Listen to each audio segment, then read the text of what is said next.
Welcome, today in front of me Sony Xperia Tablet Z, and I'll show you how to change notification sound on this device.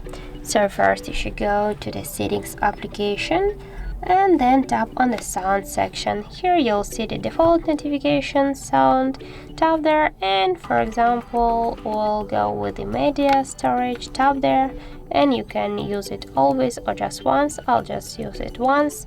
And here, as can you see, we get all the available notification sounds.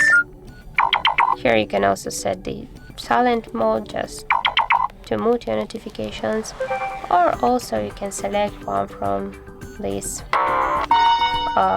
sounds and then just tap to OK to change it. And as can you see here, we got the new notification sound, the Xenon. And that's how it looks. That's it. Thank you guys for watching, and if you found this video helpful, don't forget to leave a like, comment and to subscribe our channel.